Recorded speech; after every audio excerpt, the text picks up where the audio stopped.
બોલો સતગુરુદેવની જય. પોપટરામ બાપાની, દુધેશ્વર માતની, લાવેશ્વર નાથની, ઉગમેશ્વર નાથની, ઈર્ષાગર ભગવાનની, સતગુરુદેવની જય. આપણામાં પહેલાં બેન દીકરીઓ ગાતી, બગલો આવે ને જાય, બગલો ખાલી ફેરા ખાય, સાંજ સપટીઓ ચાલ્યો જાય, જુનાગઢમાં માલ્યો જાય.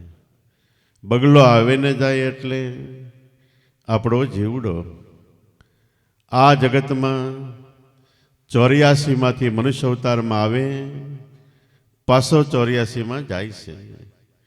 ફરીવાર 84માંથી મનુષ્ય અવતારમાં આવે છે, પાછો 84માં જાય છે. મનુષ્ય અવતારમાં શા માટે આવે છે? ભગવાનનું ભજન કરીને 84માં ન જવું પડે એટલા માટે આવે છે. પણ અહીંયા આવ્યા પછી એ ભૂલી જઈને ન કરવાના કર્મ કરે તો એના ભોગવટા રૂપે ફરીવાર 84માં જાય છે. એટલે ઋષિમુનિઓ કહે છે કે પુનરૂપી જન્મ પુનરૂપી મરણમ પુનરૂપી જનની જઠરે સૈનમ.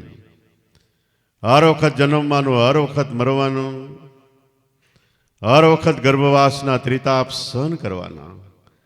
આવું તો આપણો જીવડો હજારો લાખો વર્ષથી કરતો આવે છે. અને એમાંથી છૂટવા માટે આપણને આ સુંદર એવો મનુષ્ય અવતાર મળ્યો છે.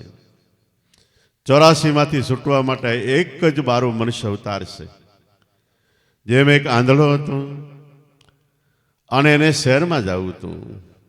શહેરની ફરતી બાજુ દિવાલ છે, વચ્ચે દરવાજો એક ઠેકાણે આવે છે. કોઈ દેખતા માણસને કીધું કે મને આ શહેરમાં જવું છે, દરવાજો બતાવું. દરવાજો દૂર હતો પણ દેખતા માણસે આંધળા માણસને શહેરની ગઢની દિવાલે મૂકી દીધો. હાથ અડાડીને કે દિવાલે દિવાલે હાથ અડાડતો જા, જ્યાં ખાલી જગ્યા આવશે એ દરવાજો છે ને એની અંદરથી શહેરમાં જવાય છે. આંધળો ચાલતો જાય છે. ચાલતા ચાલતા બરોબર દરવાજો આવવાની તૈયારી થઈ અને ખંજવાળ આવી. ખંજવાળ આવી એટલે ખંજવાળવા માંડ્યો, પણ સાથોસાથ ચાલવાનું ચાલુ રાખ્યું. ચાલવાનું ચાલુ રાખ્યું અને ખંજવાળતો જાય છે. દરવાજો વયો ગયો અને પાછો હાથ મૂક્યો તો દિવાલ આવી. અને ફરીવાર આટો મારીને આવ્યો તો એ જ દશા થઈ. એવી જ દિશા આપણી છે. શહેરમાં પ્રવેશ કરવો એટલે પરિબ્રહ્મ પરમાત્માના ઘરમાં પ્રવેશ કરવો. પ્રવેશ કરવા માટે મનુષ્ય અવતાર દરવાજો છે. આ દરવાજો આવે ને એમાં વિષયોની જો ખંજવાળ આવે તો દરવાજો વિયો જાય છે અને જબરજસ્ત 84નો આટો મારવો પડે છે.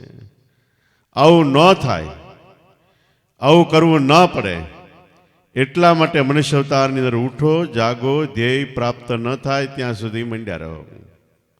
ઉઠી જાઓ. ઉઠી જાઓ એટલે પોતે પોતાનો વિચાર કરો કે મારે શું કરવાનું.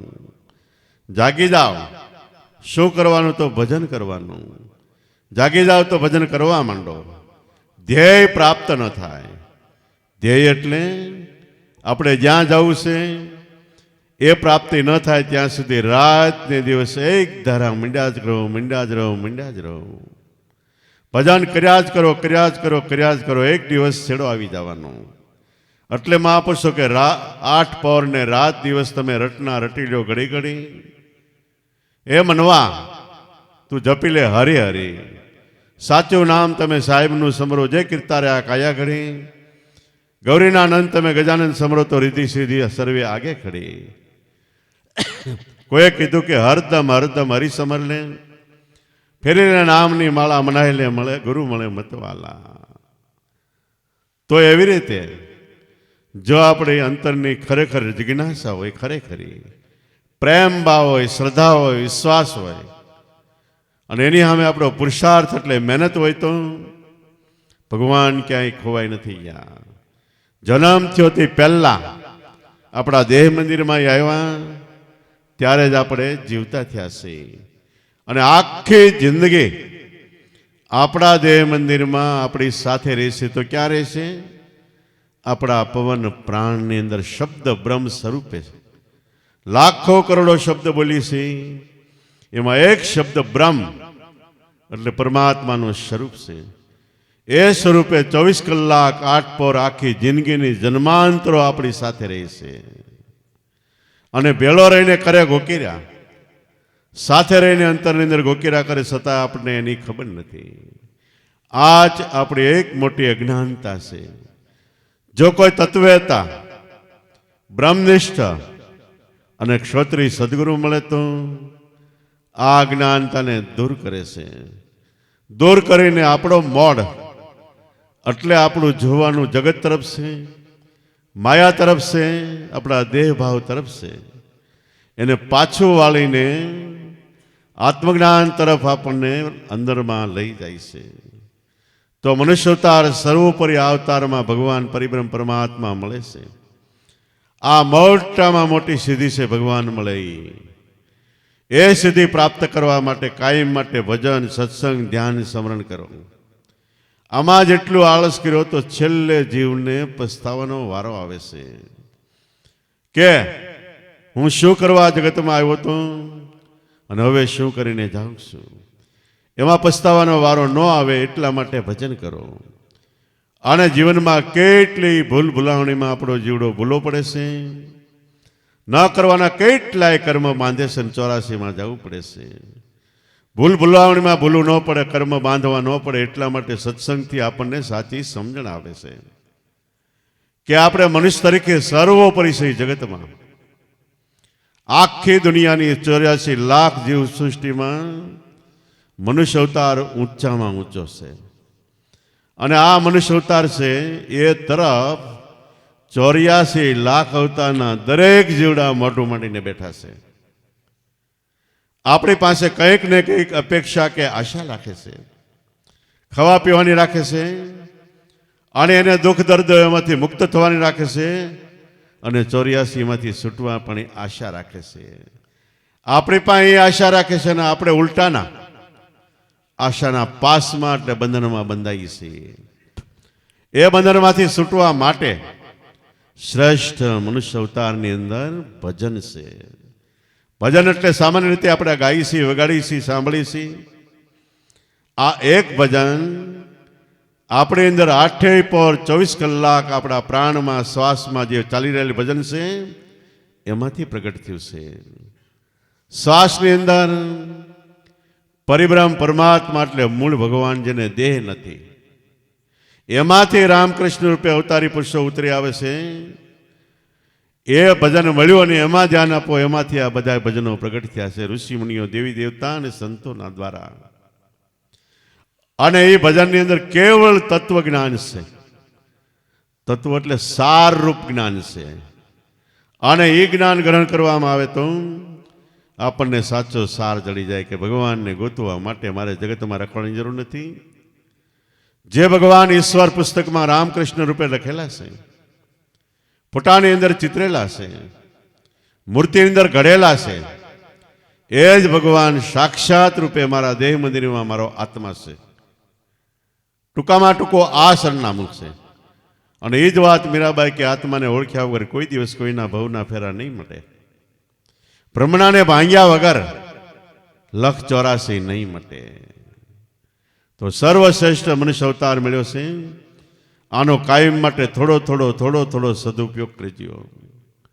24 કલાકમાંથી થોડો સમય બચાવીને જો કોઈ તત્વવેતા, બ્રહ્મનિષ્ઠ, ક્ષત્રિય સદગુરુ હોય તો એનો સત્સંગ કરજો. એવા મહાપુરુષો આપણી પાસે ન હોય તો એના લખેલા બ્રહ્મ વાક્યોના આવડા ગ્રંથો છે એ વાંચજો. વાંચતી વખતે એવો ભાવ રાખજો કે આમાં જે લખ્યું છે મને કહેવામાં મારે માટે છે. અને સંતોએ ભજનમાં એમ જ ગાયું છે કે મારા મન મસ્તાના, મારા દિલ દીવાના લે લે હરિના ગુણ ગાય. પોતે પોતાને શિખામણ આપે છે, પોતે પોતાને સમજાવે છે. એવી રીતે ગ્રંથોમાંથી, સંતોના શરણમાંથી આપણે આપણને સમજાવવા માટેનો સાર લેવાનો છે. અને એવા ગ્રંથો ઉપરાંત આપણને જો યાદશક્તિઓનું ભજનો આવડતા હોય તો એને ગાઓ અને એમાંથી કંઈક લક્ષ્યાર્થ લ્યો. તો સંતોની વાણીમાં, મહાપુરુષોની વાણીમાં એવો કરંટ છે કે ઓટોમેટિક ક્યારેક કંઠ શક્તિને પ્રતાપે આપણા અંતરમાં એવા સારા શુભ વિચારનો ઉગાવો થાય, જે વિચાર આપણને ભજન તરફ દોરી જાય. અને જિંદગીમાં મહાપુરુષો મળ્યા, સંતો મળ્યા, સત્ય જ્ઞાન મળ્યું, છતાંય ભૂલ ખાઈ તો એનો જબરજસ્ત ભોગવટો રહેશે. એટલા માટે સમજાણ્યાથી સવાર મારીને આપણા જીવનને પરિવર્તન પાછું વાળો. થોડીક ભૂલ કેટલું નુકસાન કરે છે. જૈન ધર્મની અંદર મોરબી વવાણિયા ગામમાં શ્રીમદ રાજચંદ્ર થઈ ગયા. 11-12 વર્ષની ઉંમર છે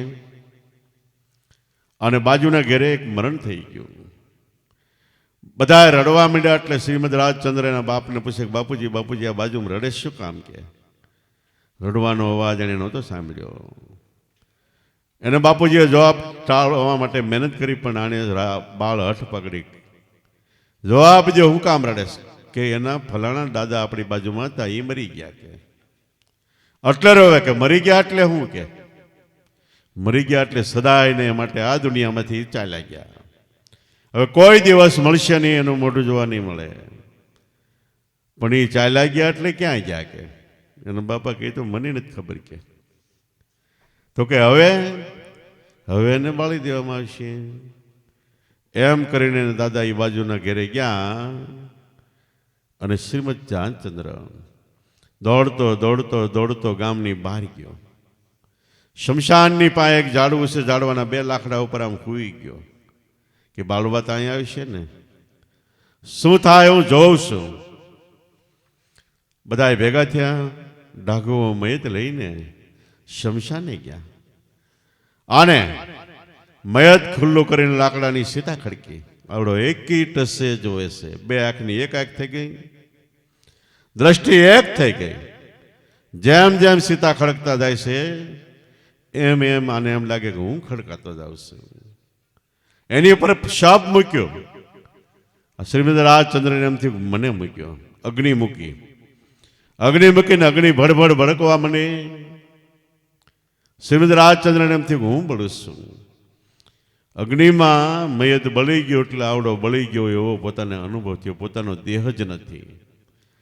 દેહ નથી તો એને 900 જન્મનું જ્ઞાન થયું કે 900 જન્મ પહેલા મહાવીર સ્વામી જ્યારે હાજર હતા એને કેવળ જ્ઞાન એટલે આત્મજ્ઞાન થયું હતું.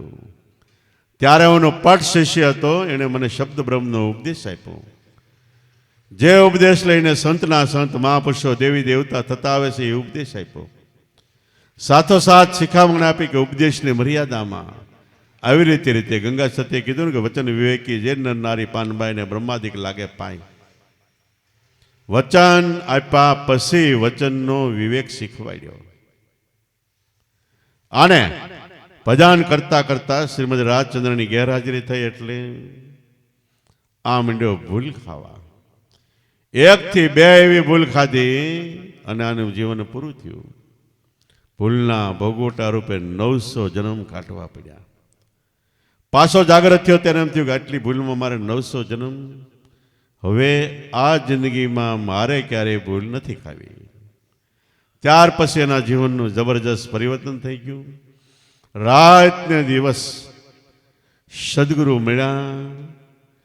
જે ઉપદેશ આપણને મળ્યો એ ઉપદેશ લઈને એની અંદર શ્રીમદચંદ્ર રાત ને દિવસ મહેનત કરે, રાત ને દિવસ ધ્યાન કરે છે. શરીર હાવ ગળીને હુક લકડી થયું થઈ ગયું, છતાંય ધ્યાનનો સડ્યું, સ્મરણનો સડ્યું તો 13-14 વર્ષની ઉંમરે આવડું મોટું મોક્ષમાળા નામનું ગ્રંથ રચ્યો. આને અષ્ટમા જે સિદ્ધિ કહેવાય. અષ્ટમા સિદ્ધિ 9મા નિધિ એટલે નાનામાંથી મોટું થઈ જવું, મોટામાંથી નાનું થઈ જવું, આકાશમાં ઉડવું, પાણીમાંથી ચાલવું, અગ્નિમાં પસાર થઈ જવું, બીજાના મનની વાત જાણી લેવી. અપ્રાપ્ય વસ્તુ અત્યારે કેરી નથી, કોઈ કેરી મગજ ફટ તેને આપી દેવી. એવી કેટલી સિદ્ધિઓ પ્રાપ્ત થઈ. છતાં એક દિવસ એને વિચાર આવ્યો કે શ્રીમદ રાજચંદ્ર, આકાશી અવાજ આવ્યો, તું જે જાણે છે બધી વસ્તુ તારા કામની નથી, અજાણ છે. ત્યારે એણે પૂછ્યું કે તો જાણપણું સાચું કયું કે તું તને તારા આત્માને ઓળખ, એ સાચું તારું જાણપણું છે. આ વાતને શક્તિ આપતા બીજો પ્રસંગ છે. કલકત્તામાં ગંગા નદીની શાખા એક હુગલીને કાંઠે છે. એ હુગલી કાંઠે રામકૃષ્ણ પરમહંસનો આશ્રમ છે. આશ્રમની થડોથડ આ ગંગા નદીની શાખા નીકળે છે. અને આશ્રમની અંદર રામકૃષ્ણ પરમહંસ કાયમ માટે બપોર પછી 3 વાગ્યાથી 6 વાગ્યા લગી સત્સંગ કરે. કેટલાય ભક્તો બેઠા હોય ને સ્વામી વિવેકાનંદ, એટલે એની એ વખતે એનું નામ નરેન્દ્ર હતું. રામકૃષ્ણ પરમહંસ આશ્રમમાં સત્સંગ કરે અને સ્વામી વિવેકાનંદ બાજુમાં ઉભા રહ્યા. કાંઈ પણ કામકાજ, પાણી પીવા, તે બધું કામનું સેવાનું કામ રામકૃષ્ણ સ્વામી વિવેકાનંદ કરે. એમાં એક દિવસનો પ્રસંગ છે. સામે કાંઠેથી કોઈ સંન્યાસી પાણીમાંથી ધીમે ધીમે ધીમે પગલાં માંડીને ચાલ્યો આવે છે. રામકૃષ્ણ આમ સત્સંગ કરે પણ સીધું ગંગા નદી દેખાય, ઓલો માણસ પણ દેખાય, પાણીમાંથી ચાલ્યો આવે એ પણ દેખાય. એ માણસ આવી ગયો આશ્રમમાં અને સ્વામી વિવેકાનંદે આસન આપીને કીધું કે અહીંયા બેસો, સત્સંગ પૂરો થાય ત્યાં લાગી. સત્સંગ પૂરો થયો. એ સંન્યાસી ઊભા થઈને રામકૃષ્ણ પરમહંસને મળ્યા, બે ઘડીક વાતચીત કરી. સંન્યાસી કે મારે એક સવાલ પૂછવાનો છે. કે બોલો. કે હું પાણીમાંથી હાલ્યો હતો તમે ભાળતા હતા? તો કે રામકૃષ્ણ પરમહંસ કે હા. તો એ સત્સંગ ચાલુ હતો અને હું જોતો હતો કે એક સંન્યાસી પાણીમાંથી ચાલ્યા આવે છે. સંન્યાસી કે હું પાણીમાંથી ચાલ્યો હતો તમે જોતા હતા, બરોબર. તો મને એમ હતું કે આ મારી સિદ્ધિ, આ મારી શક્તિ જોઈને રામકૃષ્ણ પરમહંસ મને ઊભા થઈને ભેટી પડશે, ઊંચામાં ઊંચો સારામાં સારો આદર સત્કાર આપશે. એવું કાંઈ ન બન્યું, એનો વાંધો નહીં. પણ મારી પાસે જે આ શક્તિ છે એની કરતાં તમારી પાસે કાંઈ વધારે છે? રામકૃષ્ણ પરમહંસ કે સાંભળ, આ પાણીમાંથી હાલવાની સિદ્ધિ તારે પ્રાપ્ત કરતા કેટલા વર્ષ થયા? કેટલા વર્ષની સાધના એટલે અભ્યાસ કર્યો ધ્યાનનો? કે 12 વર્ષ. અને સામે કાંઠેથી હોડીવાળો અહીં લાવે એને કેટલા પૈસા લે? 1 પૈસો લેતા એ વખતે. કે 12 વર્ષમાં તું 1 પૈસો કમાનો. કે 12 વર્ષમાં સંન્યાસી કહે તું 1 પૈસો કમાનો. આ સિદ્ધિ પ્રાપ્ત કરવા માટે 12 વર્ષ ગયા. એ કરતા ભગવાનનું ભજન કર્યું હોત તો આવી તો અષ્ટમા સિદ્ધિ 9મા નિધિ પ્રાપ્ત થયું હોત અને જન્મ મરણના બંધનમાંથી મુક્ત થયો હોત. તો આ અવાજ, આ વવાણિયામાં શ્રીમદ રાજચંદ્રને થયો. ત્યાર પછી એને જિંદગી ધ્યાન અવસ્થામાં ગાળી અને આત્મા પરિબ્રહ્મ પરમાત્માની ઓળખાણ થઈ. એ વાત એને સત્સંગ દ્વારા જગતમાં વહેતી કરીને ગાંધીજીને પણ આ બ્રહ્મપદનો જે આપણી પાસે ઉપદેશ આપ્યો. પછી પોતાને ખ્યાલ આવ્યો કે નાની સરખી ભૂલ છે આપણા જીવનમાં મોટી બરબાદી કરે છે. સદગુરુ મળ્યા, નામ મળ્યા, ત્યાર પછી નામ છોડીને બીજે ક્યાંય આપણું મન જાય એટલે આપણે ભૂલમાં જાય છે. આ ભૂલનો જબરજસ્ત ભોગવટો છે. એટલે મહેરબાની કરીને સદગુરુ મળ્યા ને નામ મળ્યું, 2 ટોચ છે. આનાથી જગતમાં કોઈ ઊંચી ટોચ નથી. વેદ, શાસ્ત્ર, પુરાણ, રામાયણ, મહાભારત, ભાગવત ગીતા, ઉપનિષદો, સંતોની વાણી તપાસો તો નામને સર્વોપરી ઊંચામાં ઊંચું કહેવામાં આવેલ છે. અને સદગુરુ શરણ એને પણ ઊંચી ઉપમા આપવામાં આવેલ છે આકાર રૂપે, કે ગુરુ સર્વમાં શ્રેષ્ઠ છે. સદગુરુ સર્વમાં શ્રેષ્ઠ, ઊંચામાં ઊંચા સ્થાન રૂપે છે. ગુરુ સર્વમાં શ્રેષ્ઠ છે. જીવ માળામાં મેર, માળામાં 108 પારા હોય, મેર આવે 2 પારા, અહીંયાથી આપણે ઊભા રહી જઈએ. એમ જગતની અંદર સદગુરુ શરણે જાઓ ત્યાં ઊભું રહી જવાનું, પછી ક્યાંય આગળ જવાની જરૂર નથી.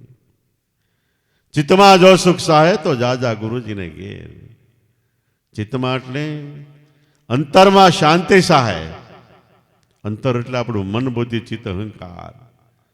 એમાં પૂર્ણ શાંતિ સહાય તો જાજા ગુરુજીને ઘેર. ગુરુજીને ઘેર એટલે ઘેરે પડ્યું રહ્યું એમ નથી, છતાં એને ઘેરે સેવાનું કામ કરવું એ આપણી ફરજ છે. પણ સદગુરુનું ઘર ક્યાં છે?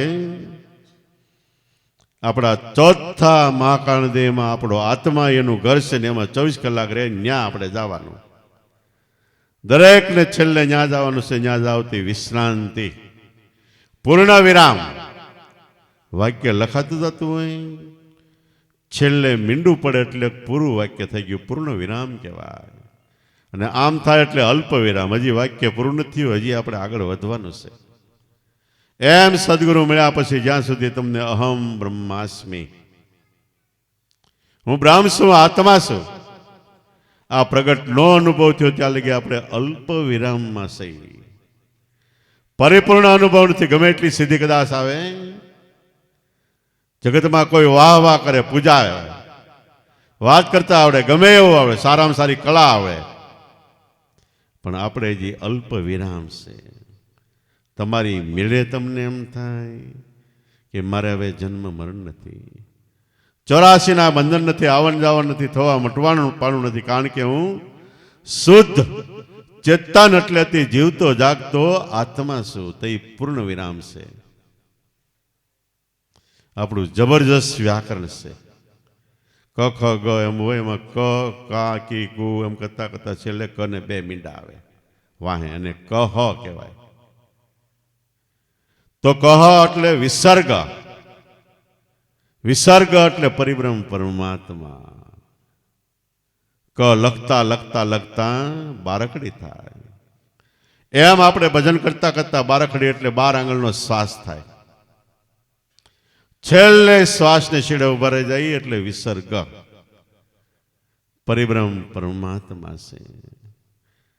તો આવી રીતે ભજન કરીને અંતરમાં ડૂબકી મારીને જગતમાં અનંત અપાર મહાપુરુષો થયા છે.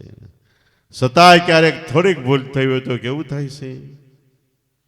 રવિદાસ ચમાર થયા સરસઈમાં, જન્મ કાશીમાં થયો હતો, ચમારને ત્યાં. એ જ રવિદાસ ચમાર આગલે જન્મે એક ધર્મના આચાર્ય એટલે વિદ્વાન હતા. વેદ શાસ્ત્ર પુરાણોનું બધું ભણતર હતું. સાથોસાથ યોગ એટલે મનને ક્યાં મૂકવું, પ્રાણમાં, શ્વાસમાં, ધ્યાનમાં, એ પણ એને જ્ઞાન હતું. અને એ જ્ઞાનને હિસાબે એને શરણે કેટલાય શિષ્યો થયેલા. શિષ્યોને રાત ને દિવસ સત્ય જ્ઞાન, આત્મજ્ઞાન પીરસતા હતા કે આ દેહ તો જડ છે, અંદર આત્મા પરિબ્રહ્મ પરમાત્મા ભગવાન છે, અને રહેવાનું એક મકાન છે, ભાડુતી મકાન છે. આ મકાન આપણે ભાડે આપેલું છે, અને ભાડા ચિઠ્ઠી છે. 80-90 વર્ષ જેવી આપણી પૂર્વની કમાઈ, એ પ્રમાણે ભાડા ચિઠ્ઠી પૂરી થાય એટલે મકાન ખાલી કરવું પડશે. ખાલી કરતા પહેલા મકાનમાં આપણે આવ્યા છે તો કંઈક એ મકાનમાં રહીને કમાઈ કરી લેવાની છે. અને કમાઈ કરી લઈ તો આ મકાન ખાલી કરી બીજે મકાન સુંદર પાછું આથી સારું મળે છે, અને ત્યાં કમાઈનો વધારો થાય છે. પછી તો જો વધી જાય કમાઈ તો આપણે જેવું જોઈએ એવું મકાન મળે છે. અને જો મનુષ્ય કમાઈ કરે તો જ્યારે અવતાર મેળવી શકે છે. મનુષ્યને અવતાર આપે છે બીજો એ ભગવાન, એની કમાઈ એના કર્મ પ્રમાણે આપે છે.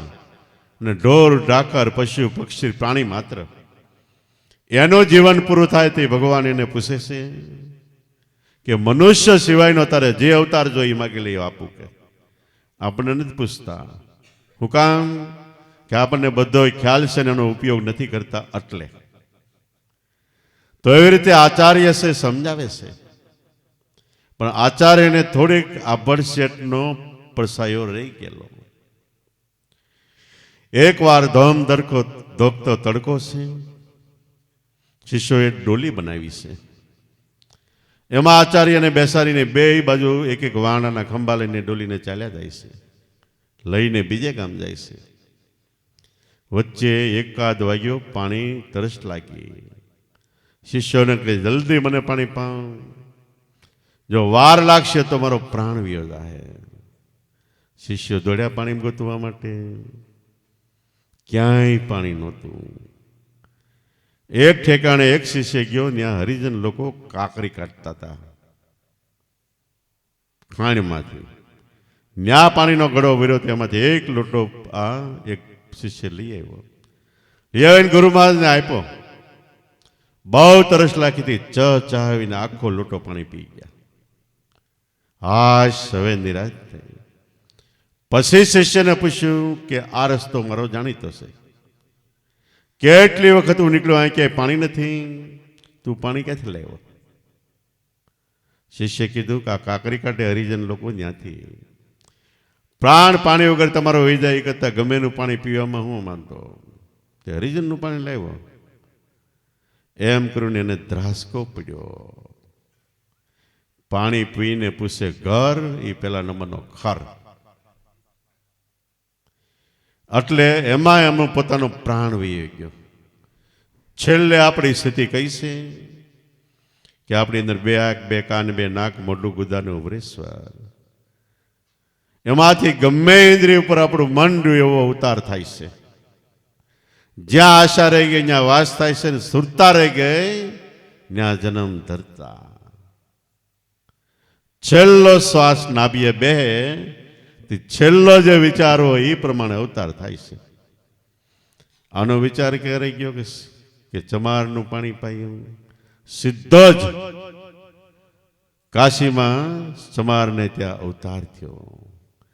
પણ યોગી પુરુષ હતા, આગલા જન્મનું ભાન રહી ગયું હતું. એને એમ થયું મેં ભૂલ કરી, આવું મારાથી ન થવું જોઈએ, છતાંય ભૂલ થઈ ગઈ. પણ આ જિંદગીમાં ક્યારેય ભૂલ નથી કરવી. એટલે જાણતા હોવા છતાંય પોતે મૂંગા રહ્યા, બોલે નહીં. એવો જ વિદુરનો છે. વિદુર એ ખરેખર યમરાજા હતા. રાજ્યની અંદર ચોરી થઈ અને ચોર ઠેલી લઈને ભાગ્યા. વાહે રાજ્યનું ઘોડેસવારી દળ દોડ્યું. એમાં ચોરને એમ થયું કે આગળ ઘોડા આંબી જાય, એટલે એક ઝૂંપડીમાં કરી ગયા. ન્યાયક ઋષિ મહારાજ ધ્યાનમાં બેઠા હતા. એની બાજુમાં આ થેલી મૂકીને પાછળથી ચોર ભાગી ગયા. ઘોડેસવારે જોયું કે ઝૂંપડીમાં ગયો છે. ઝૂંપડીમાં ગયા હતા, ઋષિ મહારાજ ધ્યાનમાં હતા. હલબલાવીને જાગ્રત કરીને કે હાલા ધ્યાનનો ડોળ કરશો, રાજની ચોરી કરી, આ ચોરીનો જવરાતનો માલવીની ડોળ કરશો. ઓલો કે મને ખબર નથી. કે ના ના તું ખોટો છો. કે પકડીને લઈ ગયા રાજા પાસે. રાજાને કે આ તમારો ચોર.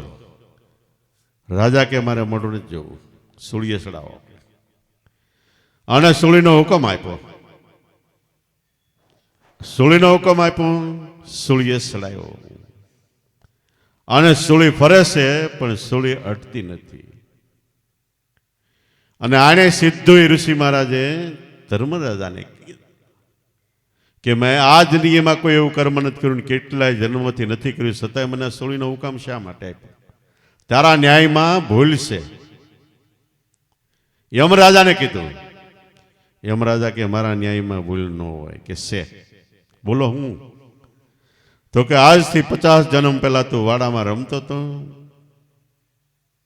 તારી પાસે બાવળની હૂડ હતી હાથમાં, બાજુમાં ઈયળ નીકળી, તું બાળક હતો. ઈયળ નીકળી અને ઈયળને તે હૂડ ભોંકી દીધી. એટલે ઈયળ મરી ગઈ. એને હિસાબે તને આ હૂડ ભોંકી એની આ હોળી થાય છે. તારો ન્યાય ખોટો. કે બાળકને કોઈ કર્મનું બંધન લાગતું નથી. બાળક ગુનો કરે તેને પાપ પુણ્ય નથી. કે તઈ ધર્મરાજાને સમજાણું ખરું, વાત સાચી છે. પાપ કોને કોને ભોગવવું નથી પડતું? એક 14 વર્ષની નીચેના બાળકને ભોગવવું નથી પડતું. એક ગાંડા માણસને કર્મનો ભોગવટો નથી. એક માણસ સિવાયના 84ના ગમે જીવ હોય એને કર્મનો ભોગવટો નથી. હાવજ ગાયને મારી નાખે તો એને ભોગવટો નથી. એક લશ્કરના માણસ લડતા હોય અને ગોળીબારમાં કેટલાય મારી નાખે એને સજા નથી થતી. અને એક છેલ્લે ત્રિગુણાતીત જેની તાળી લાગી ગઈ હોય, રજોગુણ, તમોગુણ, સત્વગુણ, ત્રણેય ગુણથી પર થઈ ગયા, મનથી પર થઈ ગયા, ત્રિગુણાતીત શબ્દ બ્રહ્મા તાળી લાગી, એને કર્મનો ભોગવટો નથી. ધર્મરાજાને યમરાજાને ઋષિ મહારાજે શ્રાપ આપ્યો, જા તું નાન્યતર જાતિમાં પુરુષ કે સ્ત્રીની એવી જાતિમાં તારો અવતાર થાય. એ થયા પાંડવ રાજાના ભાઈ વિદુર થયા. અને વિદુરનો જન્મ થયો પછી વિદુરને પૂર્વનો આ ખ્યાલ રહી ગયેલો કે મેં ખોટો ન્યાય તોડ્યો એટલે મારા અહીં જન્મ આવવું પડ્યું. પછી વિદુર કે આપણે કોઈ દી હવે સાચું ખોટું બોલવું જ નથી કાંઈ. એ બોલતા નહીં. દુર્યોધનનો ભત્રીજો એના રાજ્યમાં વિદુર નોકરી કરે. એ ભત્રીજો કાકો થઈ જાય તોય આ કાંઈ ન બોલે. અને રોજનું ખાવાનું સીધું 11 વાગ્યે વિદુરની ઘરની લઈ આવે ને રાંધીને ખાય. ક્યારેક એવો સમય હોય તો આપે ને તોય આવડા સાનુમના ભૂખે પડ્યા રહે. એવી સ્થિતિ આ રોહિદાસની થઈ. રોહિદાસે નક્કી કર્યું કે હવે આપણે જિંદગીમાં ક્યારેય ભૂલ નથી ખાવી. એના બાપુ હતા, રોહિદાસના બાપુ હતા. એ રાજ્યની નોકરી કરતા હતા. રાજાનો રાજમહેલ છે મધ્ય શહેરમાં, ચોક મેદાનમાં. રાજમહેલની પાસે નીચે બેસવાનું. સાંજે 6 થી 9 થાય એટલે એક પહોર પૂરો થયો તો જોર જોરથી દાંડી વગાડવાની. 9 થી 12 થાય, 12 વાગ્યા એટલે બીજો પહોર પૂરો થયો તો એ પાછી દાંડી વગાડવાની ઢોલની. ત્રીજો પહોર 12 થી 3 થાય તઈ દાંડી વગાડવાની. ચોથો પહોર 12 થી 3 થી 6 થાય તઈ દાંડી વગાડવાની. શા માટે? નગરજનો જાગૃત રહે એટલા માટે. તો પહેલા પોરે સૌ કોઈ જાગે, બીજા પોરે કામી, ત્રીજા પોરે તસ્કર જાગે, ચોથા પોરે જાગે યોગી. પહેલા પોરમાં આખી દુનિયા જાગે છે. બીજા પોરમાં તસ્કર ચોરી કરવા વાળા જાગે છે. ત્રીજા પોરે કામી જાગે છે, વાસનિક વાસનામાં મસ્ત. અને ચોથા પોરમાં જાગતા એ ભજની પુરુષો કહેવાય છે. આ નોકરી છે એમાં એકવાર એને બહારગામ જવાનું થયું. હવે રાજ્યની નોકરી, રજા ન પડાય. શું કરવું? હાટે કોને મૂકવો? રોહિદાસને બોલાવ્યો. પોતાનો છોકરો 11-12 વર્ષની ઉંમર છે. બોલાવીને કે જો મારી ભેગો હાલ, કે લઈ ગયા અહીંયા મેદાનમાં. આ ખુરશી પડી છે, તારે રાતે આવીને બેસી જવાનું. સાંજે આવીને 9 વાગ્યે, 12 વાગ્યે, 3 વાગ્યે, 6 વાગ્યે 4 વખત તારે દાંડી ખાલી પીટવાની, બીજું કાંઈ નહીં કરવાનું. કે હું એક દીમાં પાછો વહી આવીશ, તું આ નોકરી બજાવીશ. આવડાને આમાં હા પાડી. એ તો 12 ગામ વહી ગયા. હરિદાસ ચમાર પોતે સાંજે 5 વાગ્યા ત્યાં જઈને ખુરશી નાખીને બેસી ગયા. 6 વાગ્યા, 9 વાગ્યા પહેલો પહોર પૂરો થયો એટલે જોર જોરથી મીંડો દાંડી વીટવા, ઢોલ તોડી નાખે એવી. રાજા અગાશીમાંથી દોડીને અટારીમાં બહાર ગેલેરીમાં આવ્યા ઉપર કે આ ઢોલનો અવાજ બીજો કેમ છે? જોવે છો તો એક છોકરો ઢોલ વગાડે છે. રાજા જેવો ગેલેરીમાં આવ્યો અને છોકરા તરફ જોયું એટલે છોકરે જોરથી રાડ પાડીને કીધું કે જન્મ દુઃખમ, જરા દુઃખમ, જાયા દુઃખમ, પુનઃ પુનઃ, અંતકાલે મહાદુઃખમ, તસ્માત જાગરે જાગરે જાગરે. શું કીધું? જન્મવાનું દુઃખ. બાળક 5-6 વર્ષનું થાય, જાતે કાંઈ ન કરી શકે ત્યારે એ કેટલું દુઃખ થાય છે. અને જે જોતું મળે નહીં એટલે ખીજાય છે. અને ઘણી વખત પોતાના પેટમાં દુખે, માથું દુખે, શરીરમાં કળતર થાય પણ કહી ન શકે. કેટલાય દુઃખો સહન કરીને બાળક મોટું થાય છે. જન્મ દુઃખમ, જરા દુઃખમ. વૃદ્ધાવસ્થા આવે, શરીર આખું પરાધીન થઈ જાય. આંખે પૂરતું દેખાય નહીં, કાને પૂરતું સંભળાય નહીં, મોઢે પૂરતું બોલાય નહીં, ખોરાક પૂરો ચવાય નહીં, વાંકા વળી જાય, શરીર પરાધીન થઈ જાય, શિથિલ થઈ જાય. અને મનુષ્યો પૂરું કયું કરે નહીં, એવું જીવન થઈ જાય. વૃદ્ધાવસ્થાનું તે મહાન દુઃખ છે. જન્મ દુઃખમ જરા દુઃખમ, રાજા વિચાર કરે છે આ વાક્યનો. જન્મ દુઃખમ જરા દુઃખમ જાયા દુઃખમ પુનઃ પુનઃ. જવાનું એટલે આવવા જવાનું દુઃખ, 84ના બંધનમાં જવાનું દુઃખ. જબરજસ્ત દુઃખ તો 84નું છે. આપણને ઓપરેશન કરાવ્યું હોય અને કાપકૂટ કરી હોય પેટમાં ગમે ત્યાં, પછી ડૉક્ટર ટાંકા લઈને સીવી લે, આપણે ભાનમાં આવ્યું એટલે એમ થાય બહુ દુઃખે રેડ્યું નાખીએ. ડૉક્ટર આવે, એક દુખાવાનું ઇન્જેક્શન મારી દે, તોય પણ જાજુ કાપ્યું હોય એટલે દુખાવો બંધ ન થાય, રહેવાતું નથી. કે ડૉક્ટર સાહેબ આ કેટલો ટાઈમ દુખાવો રહે? 3 દી. અહીંયા 5 મિનિટ જાય એમ નથી, એમાં 3 દી. બીજું ઇન્જેક્શન આપો દુખાવો ને, કે અમારી મર્યાદા હવે ન અપાય. જે વખતે આપણને મિનિટ ન જાય એવું દુઃખ હોય, એવું દુઃખ 84માં લાગટ થવાનું. ભૂખ્યું રહેવાનો વારો આવશે, તરસ્યું રહેવાનો વારો આવશે, ટાઢ આવશે, તડકો આવશે, વરસાદ પડશે માથે, રોગ થાય, દુઃખ થાય, માલિક નબળો છે તો ફોટા વાળીએ કરશે. આવા દુઃખમાં પસાર ન થવું હોય તો વજન કરો. હરિદાસ તમારે કીધું ને રાજા વિચાર કરે છે કે જન્મ દુઃખમ જરા દુઃખમ જાયા દુઃખમ પુનઃ અંતકાળે મહાદુઃખમ તસ્માત જાગરહી. અંતકાળ આવશે, છેલ્લા 12 શ્વાસ બાકી, એમાં 10 શ્વાસની અંદર જિંદગીના આપણા જે કર્મ થયાનું પિક્ચર, ચિત્ર આપણી સામે આવે છે.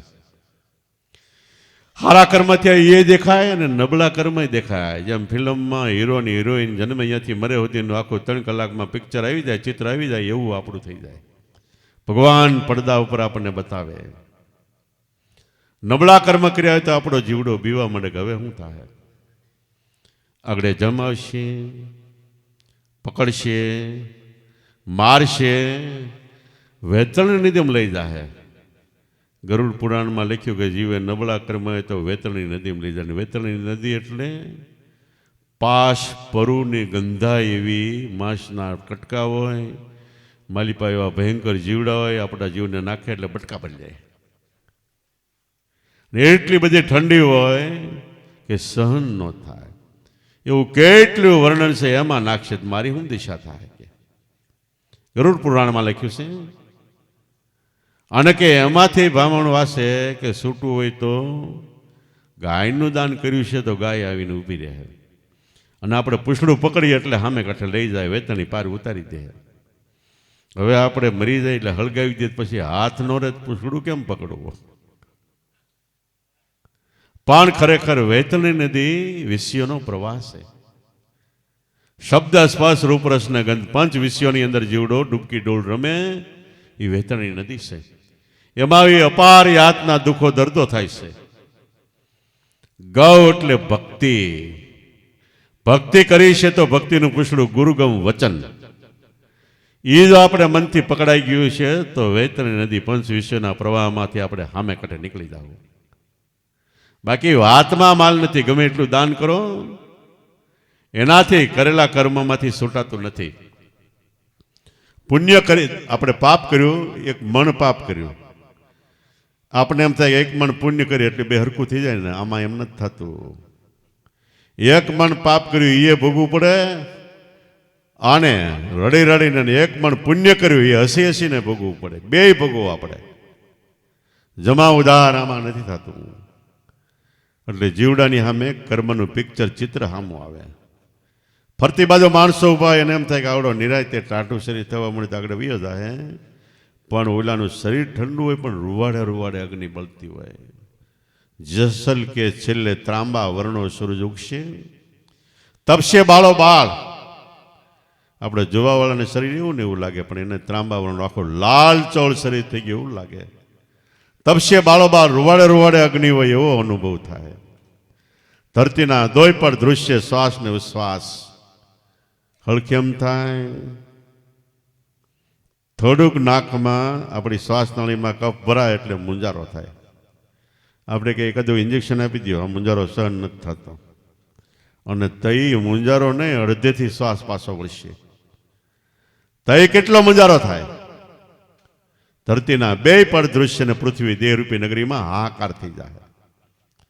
આ નગરીમાં બે આંખ, બે કાન, બે નાક, મોઢું, ગુદા, ઉપરેશ્વર, મન, બુદ્ધિ, ચિત્ત ને અહંકાર 14 ઇન્દ્રિયો કહેવાય છે. એક એક ઇન્દ્રિય ઉપર એક એક દેવનું થાણું છે. અને એ દેવ એક એક ઇન્દ્રિયનો વહીવટ કરે કે ખાતું લઈને બેઠા છે. આંખને જોડાવાનું કામ, કાનને સંભળાવવાનું કામ, બધા દેવો ખાતું લઈને એક એક બેઠા છે. છેલ્લે ઉપરથી ઓર્ડર આવે કે તમારે હવે ખાતું ખાલી કરવાનું છે. તમારી પાસેથી ખાતું લઈ લેવામાં આવે છે. પ્રધાન થયા ખાતા આપ્યા ને પછી લઈ લેવામાં આવે એટલે કેવું મોટું થઈ જાય, સુદર્શનની ફાંકી ખાતી હોય એવું. એ કરતાં આપણી બુરી દિશા થવાની. એટલે ઓલા ઇન્દ્રિયો ઉપર દેવ છે એ બધા દેવ થાણું ખાલી કરે. ખાલી કરે એટલે બધી ફાઇલો મંડે હકેલવા. અને જે જે જરૂર હોય એ બધું હકેલો કરીને નીકળવા માંડે. થઈ એ દેવો આ ઇન્દ્રિયમાંથી બીજીમાં ને બીજીમાં ત્રીજી ધડાધડ થઈ જાય. એટલે પૃથ્વી, દેહરૂપી પૃથ્વીમાં હાહાકાર થઈ જાય. અને એમ કરતા કરતા છેલ્લો શ્વાસ રે જ્યાં વ્રતી હોય ત્યાં આપણો જન્મ થાય છે. આંખમાં મન રહી ગયું તો પતંગિયા જેવા જીવડામાં જન્મ થાય. કાનમાં મન રહી ગયું તો જે તમરીઓ બોલે, ચીણી સીણી સીણી સીણી સીણી સીણી, એવા ઠેકાણે જન્મ થાય. નાકમાં મન રહી ગયું, વાસનામાં મન રહી ગયું તો સાણના કીડામાં જન્મ થાય. અને શ્વાસમાં મન રહ્યું તો રાજા થાય. ગુરુ વચનમાં મન રહ્યું તો યોગી થાય. એટલે કમાઈ કરવા માટે સર્વશ્રેષ્ઠ શ્વાસોશ્વાસ. અને એમાં શબ્દ, એ બે વસ્તુ આપણને આપી છે. રાજા થઈને રાજશાહી ભોગવીને યોગી થઈ એવું જ્ઞાન આપ્યું છે. એમાં મન રાખવાનું. અને નગરી બે ખાલી થવા માંડે પછી બે શ્વાસ વધે. બે શ્વાસમાં જીવને આપણે આમ બે વખત કરી લે શ્વાસ પૂરો થઈ જાય. પણ બે શ્વાસ જીવડું પીડ્યો છે દેહ દિશામાં. બે શ્વાસમાં કુદરત એવી કળા કરે કે 2, 5, 10 વર્ષ થઈ જાય એટલું એને લાગે. એમાં પોતાના કર્મ પ્રમાણે કેટલો ભોગવટો થાય છે.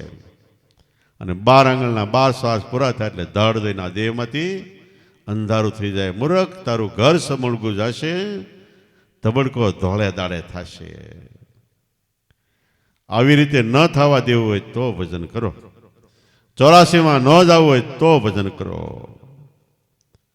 જન્મ દુઃખમ, જરા દુઃખમ, જાયા દુઃખમ, પુનઃ પુનઃ, અંતકાળે મહાદુઃખમ, તસ્માત જાગરહી જાગરહી. આમાંથી કોઈ જાગો, કોઈ જાગો, કોઈ જાગો. આ વિચાર રાજાએ કર્યો. 3 કલાક કર્યો. પોતાના રૂવાડા ઉભા થઈ ગયા અને પોતે પેટમાં બળતરા પડી ગયા. આ તો મારો વારો આવશે. આવડો કહે છે, મને કહે છે, ને આવું બધું મેં કર્યું છે. અને આ કોણ છે? પોતે પોતાનો હજી વિચાર કરે છતાં 12 વાગ્યા. એટલે આવડો મીંડો જોર જોરથી ઢોલ પીટવા. ધબધબાટી ઘડીક બોલાવી. રાજા વળી દોડીને પાછો રૂમમાંથી બહાર નીકળીને ગેલેરીમાં અટારીમાં આવ્યો. પાછો છોકરા તરફ જોવે છે. કાં તો કે નવાઈ પામાય એવી વાત છે. આ કોઈ અલૌકિક પુરુષ લાગે છે. તઈ આવડો છોકરો બોલ્યો પાછો ફરી વાર.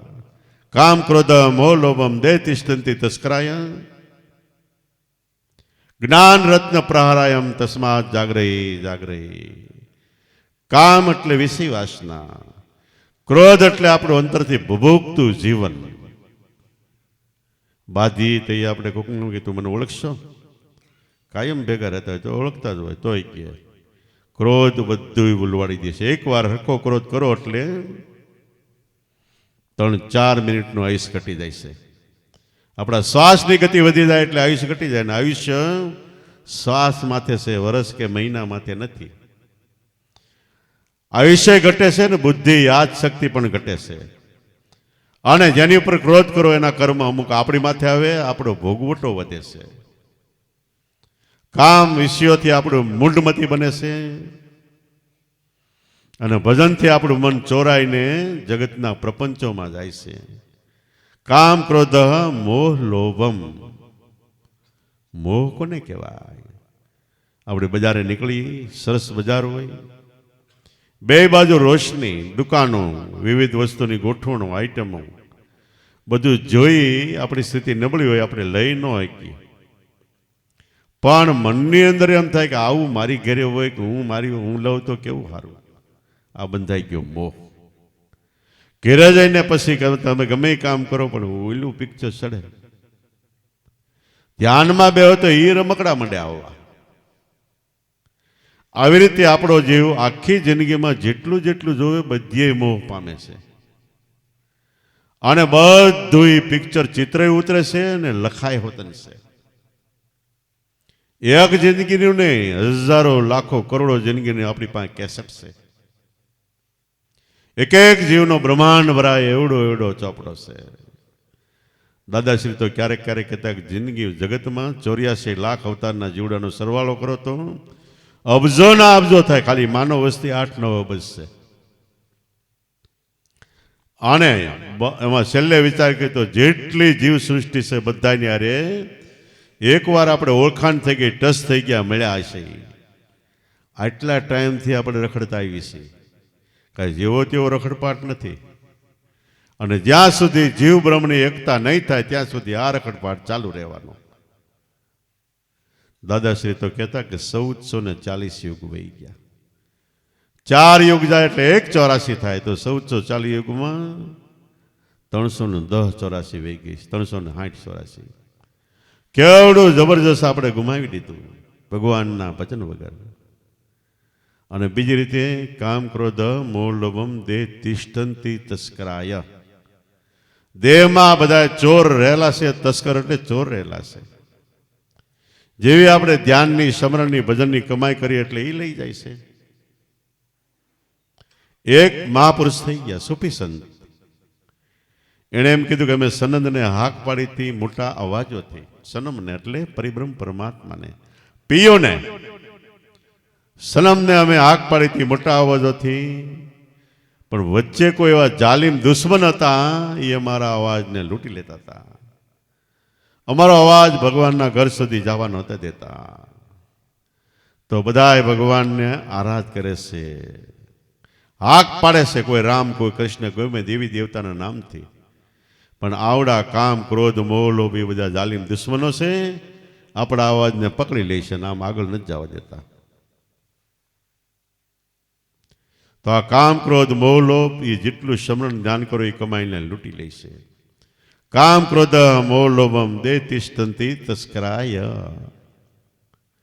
જ્ઞાન રત્ન પ્રહારાયમ તસ્માત જાગરહી જાગરહી. આને વિદાય આપી હોય, આને કાઢી મૂકવું હોય તો જ્ઞાનનો પ્રહાર કરો. જ્ઞાનમાં હું દેહ નથી, હું ઇન્દ્રિયો નથી. દેહ ને ઇન્દ્રિયો ન હોય તો કામ ક્રોધ ક્યાં રહે? હું આત્મા છું. હું આત્મા છું સ્ફુરણ કરો તો આત્મા પાસે કામ ક્રોધ એકે આવી શકનાર નથી. એટલી એનું તપ છે. તો આપણા જીવનમાં હું દેહ નથી, દેહની ઇન્દ્રિયો નથી, ગુણ નથી, કોઈ અંતઃકરણ નથી, હું શુદ્ધ ચૈતન્ય બ્રહ્મ આત્મા છું. આ ભાવના રાખો તો આત્મા પાસે કામ ક્રોધ મોહ લોભ એકે આવી શકે એમ નથી. કારણ કે એનું તેજ જ એટલું છે. સૂર્ય છે, એની પાસે ગમે એમ કરીને જવું હોય જવાય છે. શેટાજી હજારો લાખો માઇલ હોય ત્યાં બળીને સાફ થઈ જાય. એમાં કામ ક્રોધ મોહ લોભ બધા બળીને સાફ થઈ જાય. કામ ક્રોધ મોહ લોભમ દે તિષ્ઠંતિ તસ્કરાય. જ્ઞાન રત્ન પ્રહારાયમ તસ્માત જાગરહી જાગરહી. જ્ઞાનનો પ્રહાર કરીને આમાંથી કોઈ જાગો, કોઈ જાગો, કોઈ જાગો, કોઈ જાગો.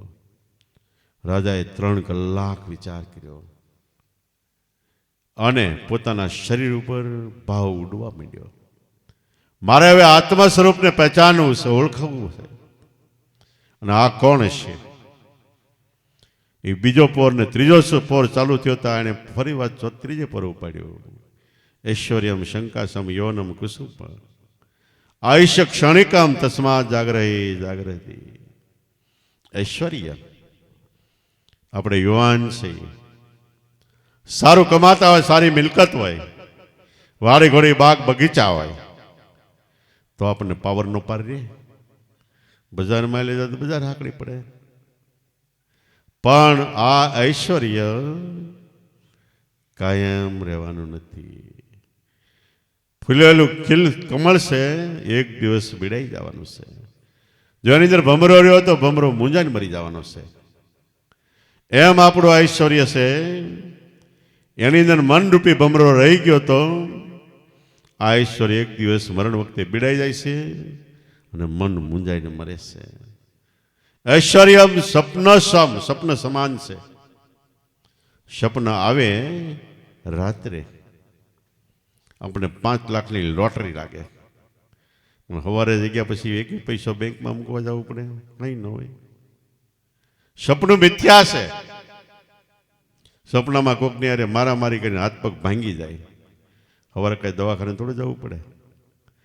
એવી રીતનું જે આપણા મનથી જાગૃત ન થયા, ભજનમાં મન ન લગાડ્યું, તો આપણી બધી સમજણ નકામી ઠરે છે, સપના જેવી છે.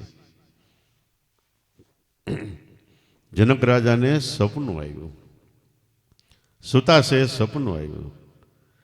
સપનામાં પોતે ભિખારો થઈ ગયા.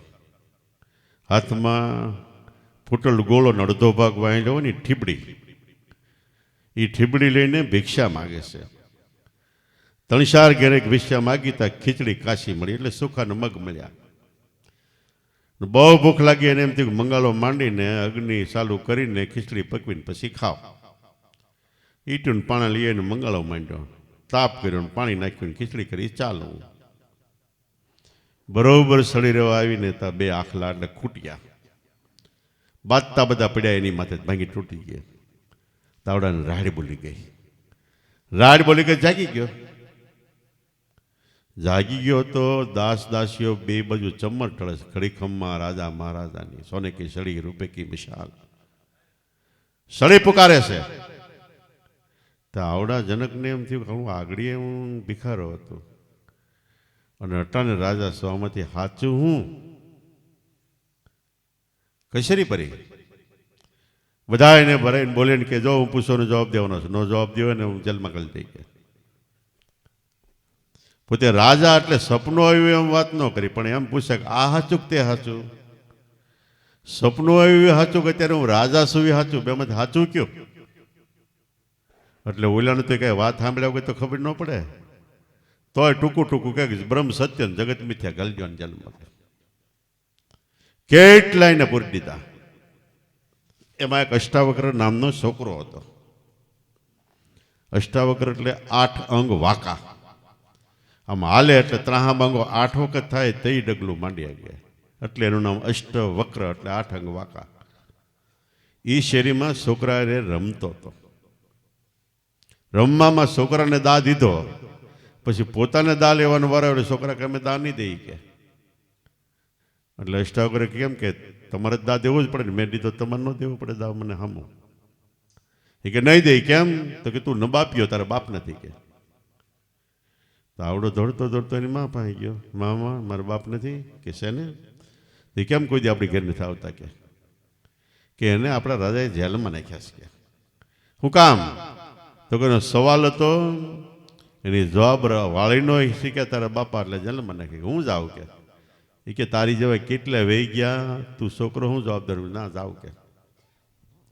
કચેરીમાં ગયો, અકડે ટટ કચેરી ભરીને જનક રાજા બેઠા છે. એમાં અષ્ટાવક્ર ગયો. આમાં માંડતરા બાંગો કતો ડગલું માંડી જોઈને બધા દાંત કાઢવા માંડ્યા. દાંત કાઢવા માંડ્યા એટલે જનક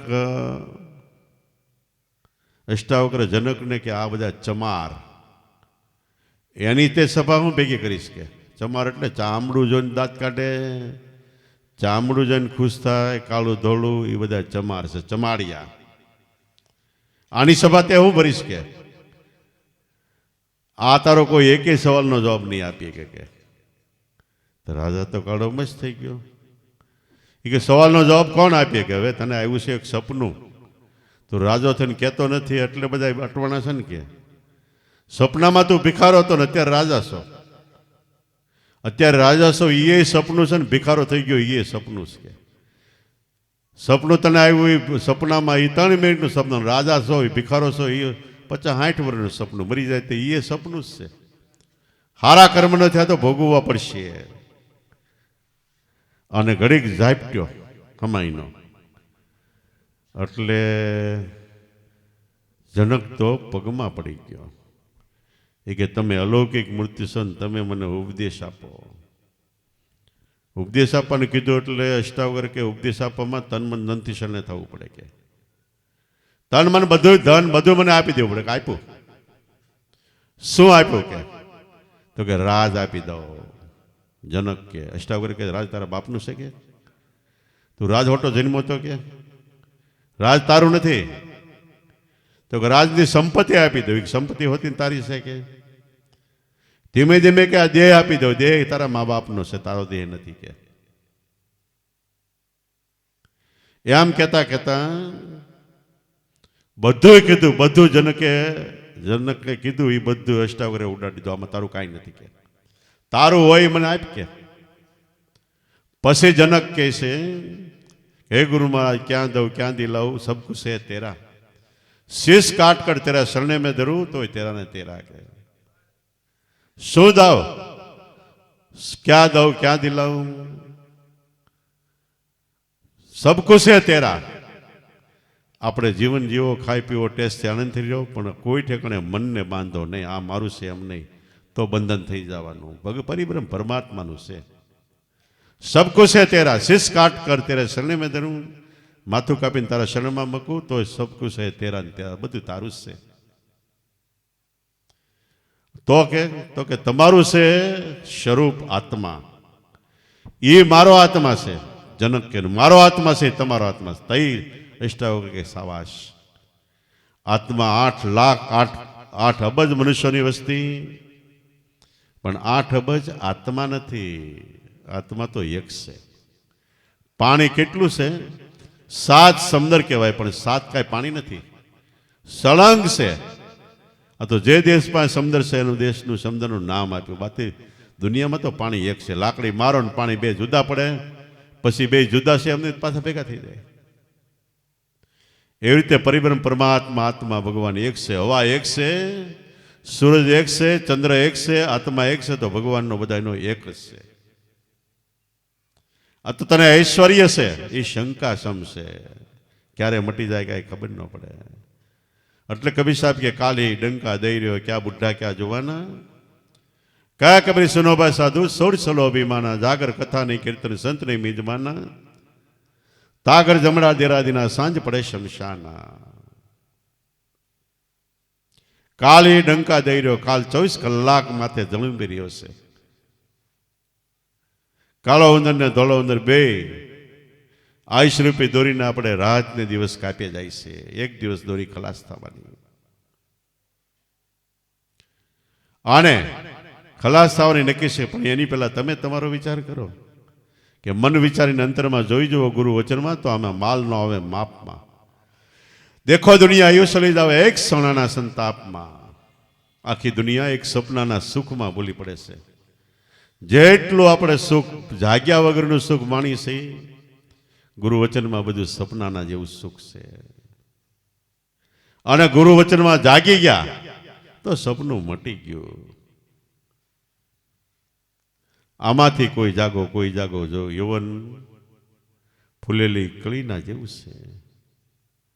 ચોથો પોર પૂરો થયો, અને એમાં એણે એ જ ઉપદેશ આપ્યો ચોથે પોરે પણ શ્લોક કહીને કે તારું આયુષ્ય ક્ષણ ભંગુર છે. ક્ષણ એટલે આંખ વિચાય અને ખુલ્લે, એને એક ક્ષણ કહેવાય છે. આપણું આયુષ્ય એવી રીતે કઈ આંખ વિચાય ને ક્યારે ખુલ્લે તે પૂરું થઈ જાય એ કાંઈ નક્કી નથી. એટલે એમાંથી કોઈ જાગૃત થઈને ભજન કરો. કોઈ કીધું ઉઠ જાગ મુસાફિર દેખ જરા, માથે કાલકી નોબત બાજ રહી, સવત બીત ગઈ સબ રાત તુજે પ્રભાત ભાઈ. એ મંજી મુસાફિર જાગીને જોઈજો, ઉઠ જાગ મુસાફિર દેખ જરા જોઈજો, માથે કાલકી નોબત બાજ રહી, સવત બીત ગઈ. સુતા સુતા 84 લાખ અવતાર વી ગયા. સબ રાત 84 લાખ અવતારનું દરેક જીવન રાત્રિના અંધકારના જેવું છે. સબ રાત ગઈ, મનુષ્ય અવતાર મળ્યો એટલે પ્રભાત ભાઈ, હવાર થઈ ગયો. હવાર થાય એટલે શું થાય? સૂરજ ઉગે, અંજવાળું થઈ જાય, અંધારું વીવ જાય. એમ મનુષ્ય અવતાર મળ્યો. આમાં કોઈ જાગે તો હવાર થાય ને જાગીએ તો સીધું અંજવાળું દેખાય. પણ સૂરજ ઉગી ગયો, હવાર થઈ ગઈ ને ગોદડું ઓઢીને ઉતાર્યા તો અંજવાળું નથી. સબ રાત ગઈ તુજે પ્રભાત ભાઈ. कोई आज गए, कोई काल गए, कोई जावन काज तैयार खड़ा नहीं, कायम किसी का मुकाम यहाँ चिरकालन से यही रिवाज रहा.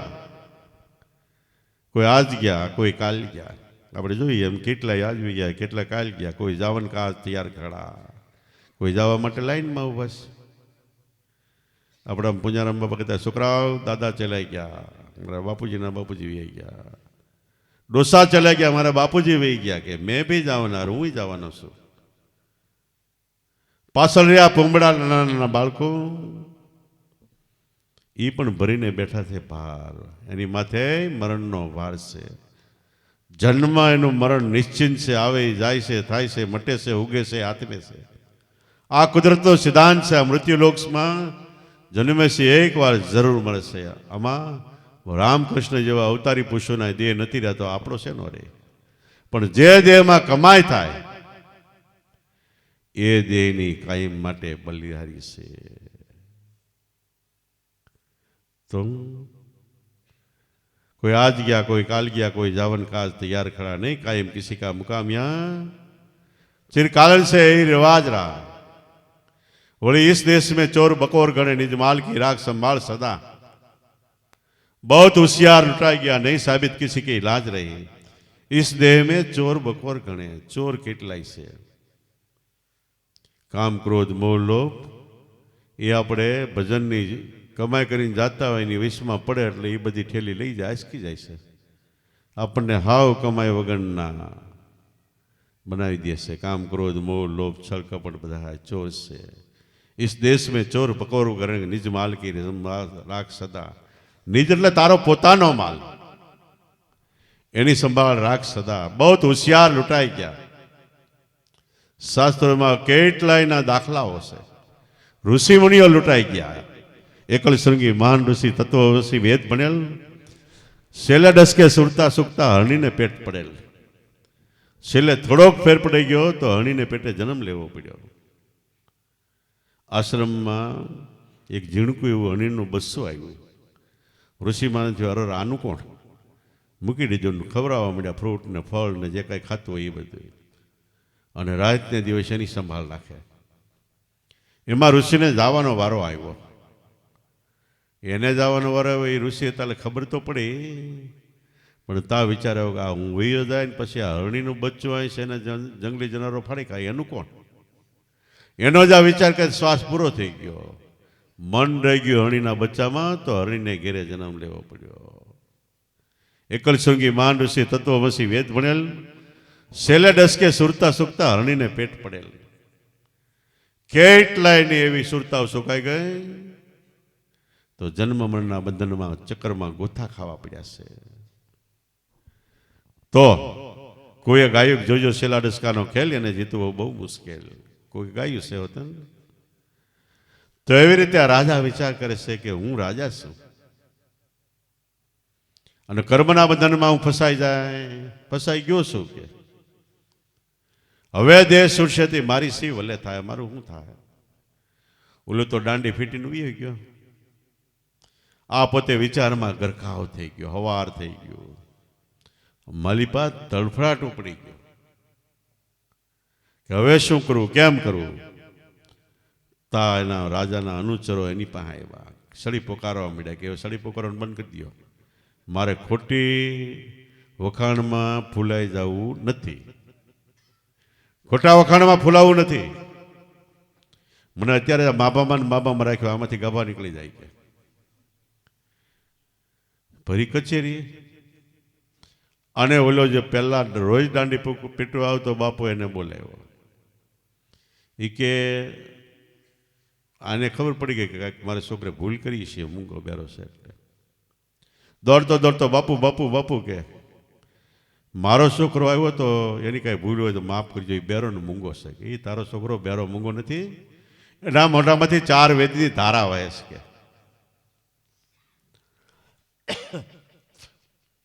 પણ આગલા જન્મની એક ભૂલથી ચમારને જ્યાં અવતાર થયો પોતાનું જીવન વાળી લીધું અને વિષ્ણુ ધર્મના મહાન આચાર્ય થયા. એમાંથી આ સ્વામિનારાયણ ભગવાન, કબીર સાહેબ જેવા દર કદર મહાપુરુષો થયા. કહેવાનો સાર એ છે કે જિંદગી જીવન ખરેખર પાણીના પરપોટા જેવું છે. કોઈ કીધું કાયા કાશી ગાદલી, દેશ દેશાવર જાય, જાપે આવીને ખોટકાય, પછી ઘર ભીતર ન થાય. ઘેરે પાછું આવતું હોય ને પાદરે જઈને પછી પ્રાણ નીગ્યો એટલે ઘેરે ન આવે. ઉપાડવાળા 5 જણા જોઈએ, 4 જણા જોઈએ. તો આવો મનુષ્ય અવતાર દેવો પણ આ અવતારની ઈચ્છા કરે છે, કમાઈ થાય છે અને મનુષ્ય અવતારમાંથી ભગવંત ગતિ પ્રાપ્ત થાય છે. અને કુડાખાનું બનાવ્યું તો મનુષ્યમાંથી 84 અવતારમાં જવાય છે. શું કરવું આપણા હાથની વાત છે. મનુષ્ય કર્મ કરવામાં સ્વતંત્ર છે પણ ભોગવવામાં સ્વતંત્ર નથી. કર્મ કરવામાં આપણે ફાવે કર્મ ક્રોધ કરી શકીએ છીએ. ચોરી, લૂંટફાટ, દગો, પ્રપંચ ગમે એ કરવો કરવાની છૂટ છે. મારી કાપા કાપી કોતનું અહિત ભૂંડું ગમે એ કરવું છૂટ છે. પણ એ ભોગવવામાં સ્વતંત્ર નથી. ભોગવવાનું વારાવતી એ લગામ ભગવાનના હાથમાં છે. એટલે ન્યા આપણે પાછું પડવાનું થાય છે. એટલે કબીર સાહેબ કે ખરેખર આ કર્મ છે એ ભોગવવા માટે આકાશમાં વ્યા જાઓ, પાતાળમાં વ્યા જાઓ, ફોડ જાઓ બ્રહ્માંડ. કયા કબીર ના મીટે દેહ ધરે કા દંડ. ભોગવવાના છૂટક્યા, ભોગવવામાંથી છટકી જવા માટે ગમે ત્યાં વ્યા જાય. પણ ઓલા પાસે ગમે ત્યાં જાઓ એની પાસે કોમ્પ્યુટરમાં બધાની સરનામા, ચંદ્ર ઉપર વહી જાઓ, સૂર્ય ઉપર બધા સરનામા એની પાસે. અને જે કર્મ કરે એ બધું પાળે છે. અર્જુનને ભગવાનને પૂછ્યું કે તમે આખા જગતનો વહીવટ ચલાવશો ને? તો કે બધાનું ધ્યાન એટલે બધાનું કેવી રીતે રાખો? કે મેં પ્રધાનમંડળ બનાવ્યું છે. કે એ બધા ધ્યાન રાખે ને એ બધા લખી લખીને મને કાગળી આપે છે. કે કોણ પ્રધાનમંડળ? કે 4 દિશા છે. તમે ગમે એ બાજુ મોઢું રાખીને ઊભા હોય કે ઉત્તર બાજુ તો ઉત્તર દિશા હોય, આમ મોઢો આથમને, આમ હોય દક્ષિણાધો, આમ હોય પૂર્વ બાજુ. એ 4 મારા પાર્ષદ છે. તમે જે બાજુ મોઢું રાખીને જે કર્મ કરો એ લખે છે અને મને એનો રિપોર્ટ રોજ રોજ આપે છે. કે એને આજે આ મારી બાજુ વારી નામ કર્યું. 4 ખૂણા છે. ઈશાન, અગ્નિ, નૈઋત્ય અને વાયવ્ય. 4 ખૂણામાં ઊભા ઊભા જે કર્મ થાય એના 4 પાર્ષદ છે કે પ્રધાન છે કે. અને એ મને રોજ રિપોર્ટ આપે છે. કે પછી આકાશ અને પૃથ્વી એ 2 બીજા પાર્ષદ છે. 4 દિશા, 4 ખૂણા, આકાશ ને પૃથ્વી 10 પાર્ષદ છે. કે એ મારું એ ગમે જીવ ગમે ત્યાં જાય 10માંથી એક તો હોય જ એક ઠેકાણે. અને ન હોય તો કે પૃથ્વી, વાયુ, જળ, આકાશ ને અગ્નિ 5 તત્વ બ્રહ્માંડથી અન્યથી બનેલું છે. એ 5 તત્વોની વચ્ચે તમે ઉભા રહેવાના ગમે ત્યાં આવતો હોય. અને કદાચ ઓઢીને હોઈ ગયા તોય 5 તત્વોનું તમારું શરીર છે, આમાં જ તમારો જીવ છે. એટલે અહીંયા જબરજસ્ત ગુપ્તચર, ગુપ્તપણે મારું ધ્યાન, એનું જીવનું ધ્યાન રાખે છે. પછી આકાશમાં ચંદ્ર ને સૂર્ય ને તારાગણ બધા મારું ધ્યાન રાખે જીવનું દરેકનું. આવડું મોટું મારું પ્રધાનમંડળ છે, એમાં કોઈ છટકીને ક્યાંય ન જાય. કે રોજ મને રિપોર્ટ કરે, રિપોર્ટ પ્રમાણે હું એના કર્મ પ્રમાણે એનું જીવન ગોઠવી દઉં છું. અને પછી કૃષ્ણ ભગવાને ગીતામાં કીધું કે અર્જુન, વિશ્વ કર્મ પ્રધાન કર રાખા, જીવને જૈસા કર્મ કિયા એસા ફળ ચાખા. આખું વિશ્વ મેં કર્મ પ્રમાણે ગોઠવી દીધું છે. જીવ જેવા કર્મ કરે એવું ફળ એને મળે છે. જીવ કર્મ તો કરતો જાય ને ભોગવતો જાય, ભોગવતો જાય ને કરતો જાય, કરતો જાય ને ભોગવતો જાય, ભોગવતો જાય ને કરતો જાય. આ હાકળ ઓટોમેટિક આમ હાલે છે. મારે કાંઈ કરવું પડતું નથી. હું એકવાર હેન્ડલ મારી દઉં, મશીન ચાલુ થઈ જાય એટલે હાકળ હાલ્યા કરે. એક હાકળ બીજાને પૈડાને ફેરવે, બીજું ત્રીજાને ફેરવે. આવી રીતે આખું વિશ્વ મેં ગોઠવ્યું છે. અને કર્મની અંદર 3 કર્મ છે: સંચિત, પ્રારબ્ધ અને ક્રિયામણ. આપણે બેઠા હોય, શરીરથી ગમે ક્રિયા કરતા હોય, હલનચલન કરતા હોય, આંખથી જોતા હોય, કાનથી સાંભળતા હોય, મોઢાથી બોલતા હોય, હલનચલન કરતા હોય, એ ક્રિયામણ કર્મ છે. ક્યારે આપણો હાથ હકણો રે, બેઠા હોય તો આમ ખરવડતા હોય, પછી મોઢેથી બોલીને કોઈને કાંઈ કહીને કોઈને ઘા પાડી દે, એ ઘા જિંદગી પર ન રૂજાય, એ કર્મ બંધાય છે આપણી માથે. આપણે પશુ પક્ષી, ગાય ભેંસ, બળદ, કૂતરું, બિલાડું ગમે એને ક્યાંક વાગે એટલે મોઢેથી સાટે, ઘા પડે. અહીંયા સાટે એટલે એની જીભમાં એવો ગુણ છે કે ઘા રૂજાઈ જાય છે. અને માણસની જીભમાં એવો છે, ઘા બીજાને પાડી દે, બાધ્યાને 2-4 શબ્દો એવા કહી દે એટલે બીજાના હૃદયમાં ઘા પડી જાય, જિંદગી પર ન જાય. એ કર્મ બંધાય છે. એને વાચિક કર્મ કહેવાય. શરીરથી થાય કાયિક કર્મ, જીભથી થાય વાચિક કર્મ, અને મનથી વિચારી કે આનું હાલું આપણે પૂગીએ એમ નથી, પણ આનું આવી રીતે ભૂંડું થઈ જાય થારું, એ માનસિક કર્મ. 3 કર્મ ચાલુ જીવનમાં થાય છે અને ક્રિયામણ કર્મ કહેવાય. અને એમાં અમુક અમુક કર્મનો બદલો આપણને તરત મળે. કોકને રે બાધી પડી અને આપણે એક લાફો મારીએ એટલે આપણી ઉપર કર્મ સડી ગયું, પણ એ આપણે બીજો હામો ઠપકારી દે એટલે કર્મ નીકળી ગયું. અને એ મારી શકે એમ ન હોય તો કર્મ આપણી પર સડી ગયું. ગમે તે લાગ આવે ને એ આપણે ઠપકારશે તો એ કર્મ પૂરું થાય. એમ ગમે એ જીવને આપણે મારી નાખીએ, એ આપણને મારશે ને તો એ કર્મ પૂરું થાય. એટલે કર્મ વિચારી વિચારીને કરવા જેવું છે. કબીર સાહેબ કે જીવ મત મારો બાપુ રે સબકે એક ही प्राण, જીવ અત્યા નહીં છૂટી ભલે કોટી સુણો પુરાણ. જીવ મારવા વાળાને કબીર સાહેબ કે જીવ મત મારો, તમે કે તમારા સ્વાદ અર્થે ખાવા અર્થે મારો છો ને, પણ કર્મ બંધાય છે. હિંસા કર્યા વગર, માર્યા વગર માંસ મટન મળતું નથી. મારી તો મળે છે નહીં, ખાઈ એટલે કર્મ આપણી માથે બંધાય છે. કબીર સાહેબ કે જીવ મત મારો બાપુ રે સબકે એક ही प्राण, બધાનું એક જ જીવન સરખું છે. આપણને દુઃખ થાય, બીજાને થાય, ત્રીજાને થાય, બધાને સરખું જ થાય છે. જીવ અત્યા નહીં છૂટી કોટી સુણો પુરાણ. ગમે એટલા પુરાણ સાંભળો તોય બંધનમાંથી આપણે મુક્ત થાય એમ નથી. આપણે ટાસલી ગોકાવી કેમ થાય? જરાક ઊંચા થઈ જાય ને, ઓલાને ગળકું કાપી નાખે તેને કાંઈ નહીં થતું હોય. એટલે કબીર સાહેબ કે નાદ બિંદુ કી નીપ ખબતે મુત નીપકા હક નાય, હિન્દુ મુસલમાન દોય હરામી. જો મુત નીપકો ખાય, નાદ બિંદુ એટલે આકાશમાંથી વરસાદ પડે, પૃથ્વી ઉપર વનસ્પતિ ઉગી નીકળે, એ ખાવાનો બધાને હક છે. નાદ બિંદુ કી નીપ ખબતે મુત નીપકા હક નાય. મુત નીપ એટલે પેદાશની પેદાશ, માંસ મટન ખાઈ એ ખાવાનો કોઈને હક નથી. હિન્દુ મુસલમાન બે હરામી. જો મુત નીપકો પેશાબની પેદાશ, માંસ મટન ખાય તો. એટલે ક્રિયામણ કર્મ એમાં આખા દિવસમાં 24 કલાકમાં વિચાર કરો તો 2-5 કર્મ તો આપણે નબળા કરી નાખીએ. એમાં ઓલી 2-3 એવા હોય તેનો બદલો તરત મળી જાય એટલે ભોગવવા ન પડે. પણ 2-3 વાહે વધે ને એ આપણા ખાતામાં જમા થાય, અંતઃકરણમાં જમા થાય, એને કહેવાય સંચિત. બેંકમાં પૈસા બેલેન્સ જમા કરવાના ખાતાને સંચિત નિધિ કહે. એટલે જમા ખાતું એમ આપણામાં જમા થાય એને સંચિત કર્મ કહેવાય. 24 કલાકમાં 2-3 કર્મ જમા થયા. 1 મહિનામાં 50 થઈ ગયા, વરસમાં લાખ થઈ ગયા, જિંદગીમાં કેટલાય થઈ જાય. ભગવાન વિચાર કરે કે હવે આ બધાનું કરવાનું હું, આ લબાચો ભેગો કર્યો, કરજ કેટલું કર્યું એને કે. પછી ભોગવવા માટે નાખે 84માં. તે કોઈ અવતારમાં બળદમાં 2-5 ને ગાયમાં એટલા ને ભેંસમાં એટલા ને એમ વેચી નાખે.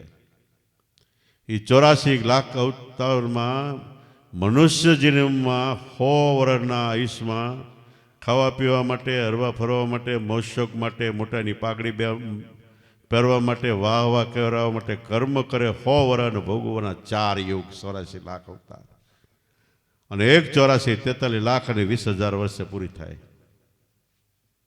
એટલે અવતારે અવતારે 5-5 10 કર્મ ખેંચી ખેંચીને નાખે. એમાં જન્મ થાય ને આપી દે કે આ અવતારમાં એટલા ભોગવવાના, એને કહેવાય પ્રારબ્ધ. દેહ સાથે જમા થઈ ગયેલા ભોગવવાનો વારો હોય પ્રારબ્ધ કર્મ. રામકૃષ્ણ જેવા અવતારી પુરુષો એને કર્મ ભોગવવા પડે, એ પ્રારબ્ધ કર્મ. પછી 50, 100, 200 લખાઈ ગયા જન્મ વખતે કે આટલા ભોગવવાના, એ તો ભોગવે છૂટક્યો. સંત હોય, મહાપુરુષ હોય, ઓલિયા, પીર, ફકીર, સાંઈ કે રામકૃષ્ણ જેવા અવતારી પુરુષો બધાને ભોગવવા પડ્યા. રામને ભોગવવા પડ્યા હતા, કૃષ્ણને ભોગવવા પડ્યા હતા. પણ એ પ્રારબ્ધ કર્મ લખાઈ ગયા પછી વાહ હજી થોડુંક કર્મનું કરજ હોય, બાકી હોય. એ ભોગવવાના ન પડે એટલા માટે ભજન કરો. 3 ગુણથી પળ, ત્રિગુણાથી તાળી લાગે તો એ બધા બાકી રહે, કર્મ બળીને સાફ થઈ જાય.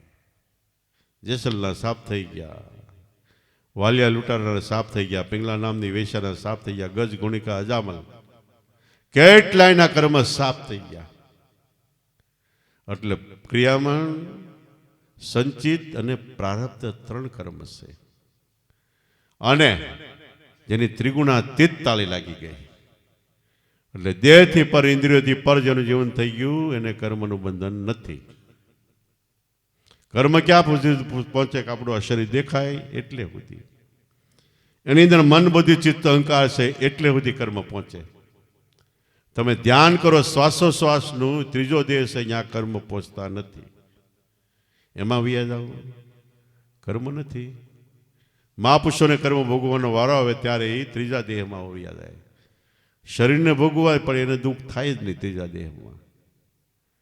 એટલે એ દિવ્ય જીવન કહેવાય, જેને અખાબોધ કીધું કે અક્ષર કાના માત્ર, માયાની ઉપર સુન સુનથી પાર પરિબ્રહ્મ જ્યાં ન પહોંચે, પાપ કે પુણ્ય, જ્યાં પાપ પુણ્ય કાંઈ નથી.